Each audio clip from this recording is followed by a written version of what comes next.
Shalom, selamat malam untuk ibu bapak saudara-saudara sekalian dimanapun berada, khususnya jemaat GKPA Penjernihan.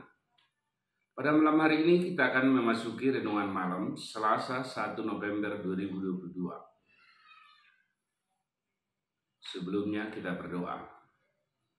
Damai sejahtera Allah yang melampaui segala akal dan pikiran manusia, itulah memenuhi dan mencerahi serta memberkati hati dan pikiran saudara-saudara sekalian di dalam Kristus Yesus Tuhan kita. Amin. Bacaan firman Tuhan untuk kita diambil dari kitab Mazmur 125 ayat 1 sampai 5. Saya akan membacakan untuk kita sekalian. Nyanyian Siara. Orang-orang yang percaya kepada Tuhan adalah seperti gunung Sion yang tidak goyang, yang tetap untuk selama-lamanya. Yerusalem, gunung-gunung sekelilingnya, demikianlah Tuhan sekeliling umatnya dari sekarang sampai selama-lamanya.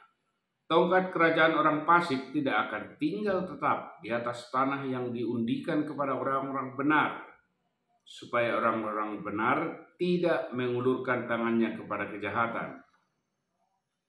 Lakukanlah kebaikan, ya Tuhan, kepada orang-orang baik dan kepada orang-orang yang tulus hati. Tetapi orang-orang yang menyimpang ke jalan yang berbelit-belit, kiranya Tuhan menyerahkan mereka bersama-sama orang-orang yang melakukan kejahatan. Damai sejahtera atas Israel.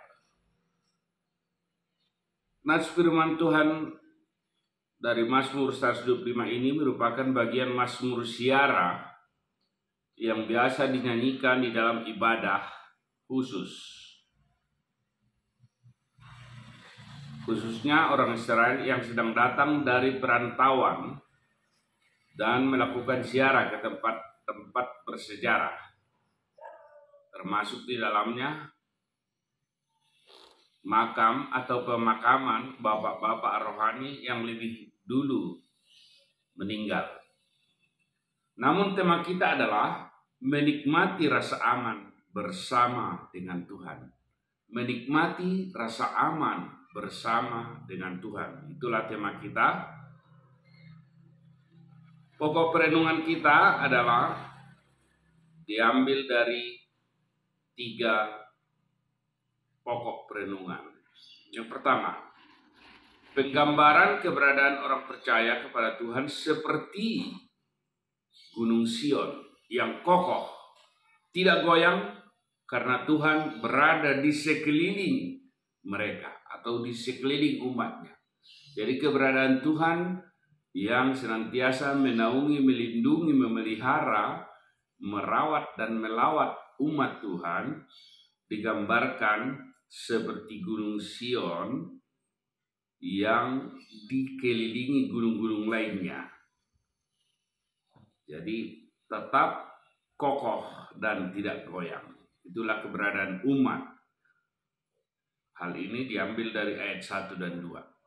Pokok perenungan yang kedua, gambaran tongkat kerajaan orang fasik yang tidak akan tinggal tetap. Bahkan tanah mereka akan diundikan kepada orang-orang benar. Dari nas firman Tuhan ini, khususnya di ayat 3, ditegaskan bahwa gambaran tongkat kerajaan orang fasik tidak akan tinggal tetap.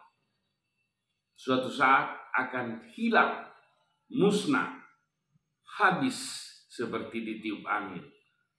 Bahkan dijelaskan atau ditegaskan lebih lanjut bahwa tanah mereka akan diundikan kepada orang-orang benar.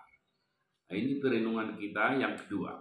Yang ketiga, permohonan agar Tuhan melakukan kebaikan kepada orang baik dan tulus hati, serta mengenyahkan orang yang jalannya menyimpang dan melakukan kejahatan. Ayat 4 sampai ayat 5.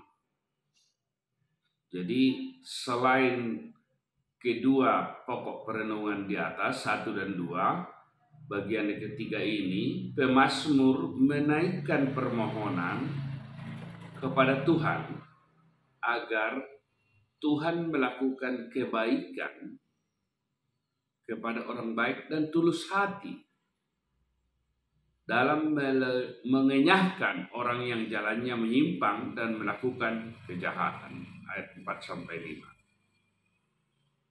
Bagian aplikasi dari firman Tuhan ini, pertama, dari firman Tuhan ini kita belajar suatu kepastian penyertaan dan pemeliharaan Tuhan terhadap umatnya dimanapun dan dalam keadaan apapun. Asal saja kita sebagai umat Tuhan terus memelihara relasi persekutuan yang baik dan tetap berjuang hidup dalam kebenaran yang Tuhan kehendaki. Aplikasi yang kedua, bagaimanapun hebatnya kerajaan dan kekuasaan para pelaku kejahatan di dunia ini, pada waktunya semuanya akan musnah dan hilang seperti ditiup angin. Untuk itu kita sebagai umat Tuhan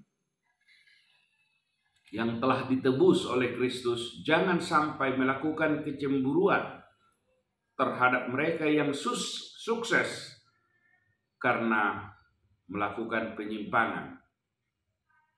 Karena ada kalanya umat Tuhan juga melirik kiri kanan dan melihat mereka yang sukses hanya karena melakukan kejahatan dan penipuan atau mungkin berbagai kejahatan, sehingga mereka dicemburui oleh para umat Tuhan yang sudah taat dan setia.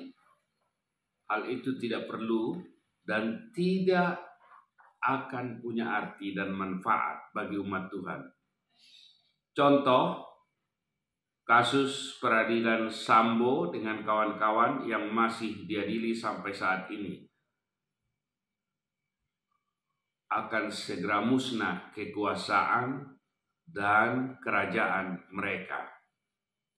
Ketiga, walaupun Tuhan sudah peduli dan setia menyertai kita, namun kita tetap perlu menjaga hubungan yang baik dengan Tuhan. Perlu berdoa untuk senantiasa dekat dengan Tuhan di dalam ketaatan dan kesetiaan, mengikuti tuntunan kasih dan penyertaannya.